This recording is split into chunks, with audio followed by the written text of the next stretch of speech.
Faz algum tempo que eu fui chamado pela primeira vez de ativista. Bem, talvez alguém tenha se perguntado aqui na plateia ou do outro lado da tela, será que ele é um desocupado? Fato é que existe muito preconceito, eu diria até preconceitos com essas palavras, ativismo, militância, e no início nem eu mesmo entendia o que isso significava.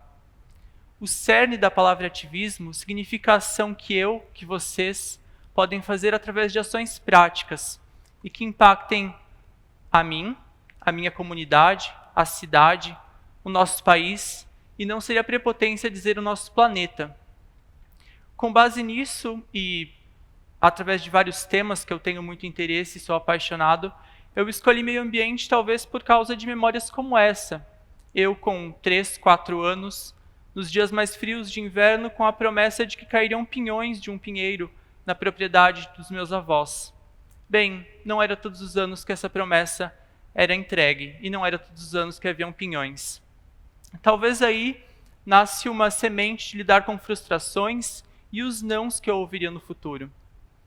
Mas houveram também proposições muito positivas para mim e até lembranças muito positivas. Eu tive a oportunidade de estudar na melhor escola da minha cidade. E para ensino médio nós temos apenas uma escola em Atalanta, que é de onde eu venho. 3.000 habitantes, uma comunidade agrícola, mas com jovens com muita vontade de fazer a diferença, de serem protagonistas e de protagonizarem alguma mudança em suas comunidades. Com base nisso, e também graças à escuta dos professores, da diretora e da Premave, uma organização ambientalista que atua lá em Atalanta, nós fundamos em 2016 o Plantando Futuro, um coletivo de jovens ambientalistas que de início nem tinha muita ideia do que iria fazer. Começamos ajudando a escola a deixar os jardins arrumados, plantar uma muda ou outra de árvore com proprietários parceiros, e isso deu muito certo, porque além do impacto no meio ambiente, nós tivemos mais pessoas querendo participar do projeto. O Plantando Futuro cresceu e a partir disso nós ouvimos também muitos nãos, como eu já comentei com vocês.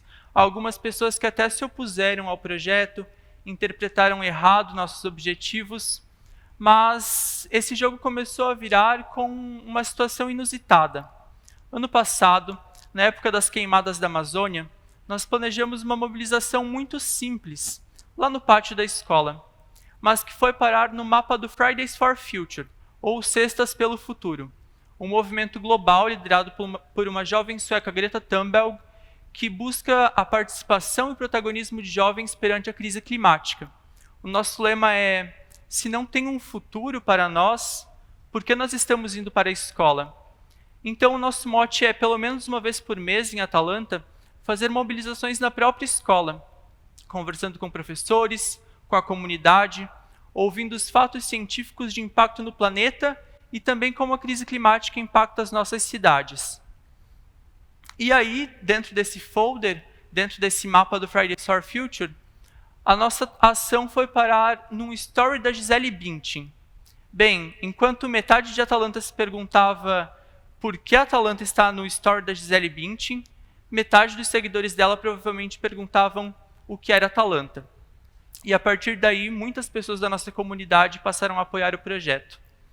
Só no ano passado, nós fizemos, além desta ação, outras 15 do Fridays for Future em Atalanta, 8 ações de plantio de mão na terra na cidade, na região, outras 7 ações de educação ambiental com crianças e 3 ações de conversa com líderes locais, líderes comunitários como prefeitos, vereadores e presidentes de associações.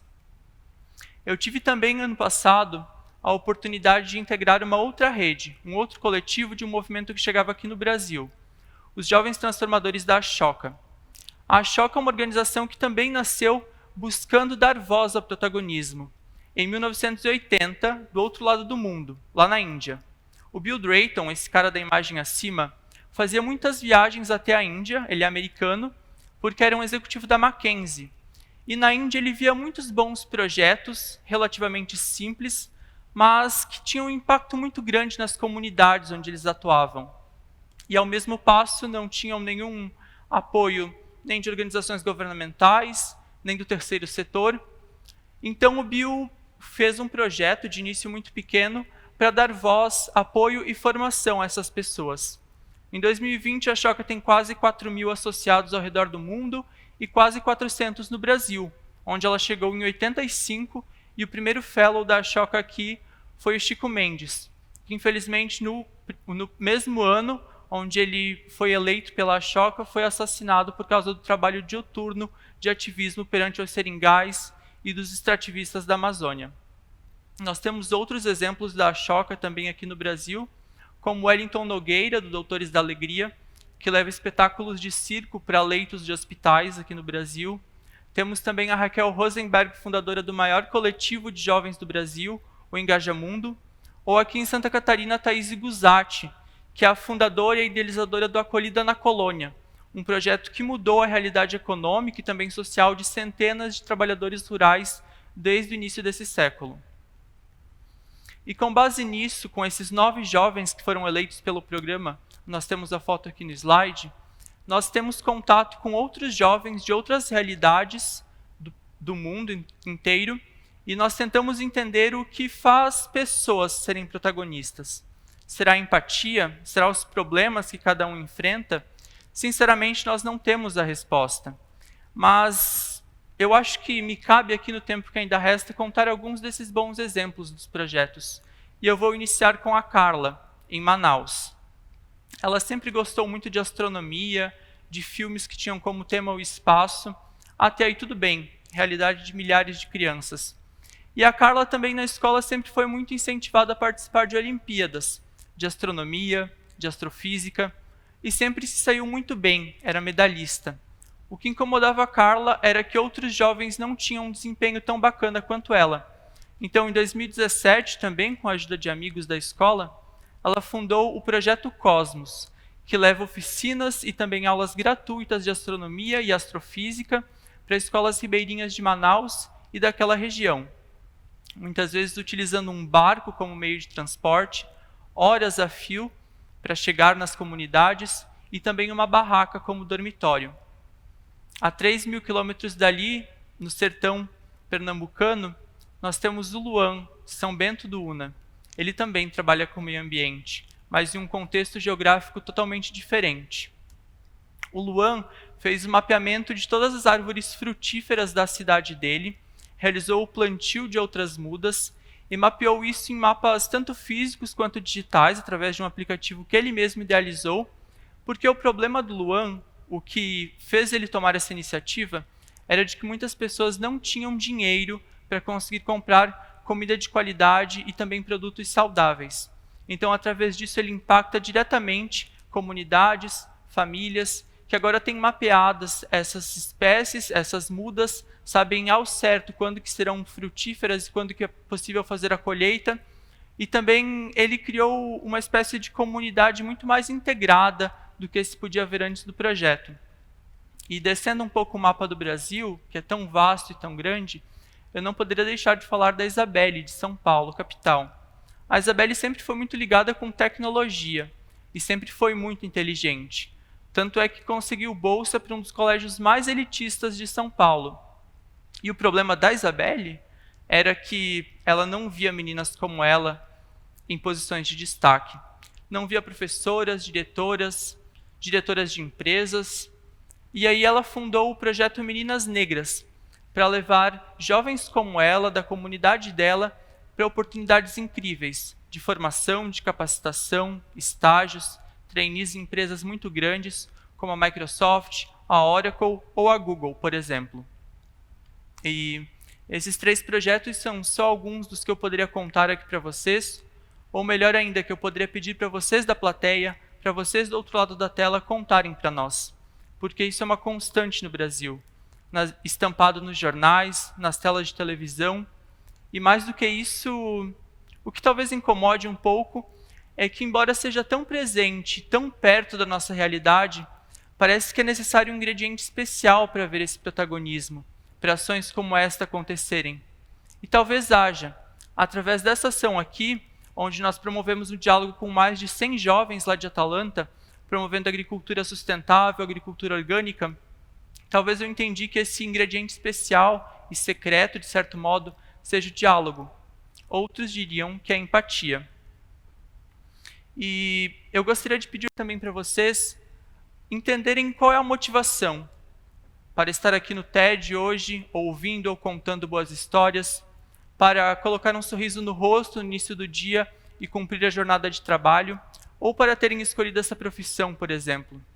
Se isso de algum modo está conectado com uma qualidade de vida melhor para você, ou para a sua comunidade, para a sua cidade, ou para as pessoas que vocês amam, eu tenho que dizer que vocês são jovens. Pouco me importa aqui na afirmação a idade que vocês têm, ou o que está estampado nos documentos de vocês. Vocês são jovens porque vocês acreditam num bem comum. E vocês são jovens porque, apesar de tudo, alguns diriam que até flertando com a ingenuidade, vocês acreditam que esse futuro melhor é possível. E antes de acabar aqui a minha apresentação, eu tenho que dizer que ativismo é necessário. E que nesse exato momento, há centenas de unidades de conservação, que de certo modo é até uma ironia, porque é uma sociedade que precisa criar espaços isolados para proteger a natureza de si mesma, não pode estar certa. Situações como esta aqui. Em março, uma unidade de conservação lá de Atalanta, da minha cidade, ficou com o seu ponto turístico principal sem cair uma gota d'água, a Cachoeira Peral do Grope.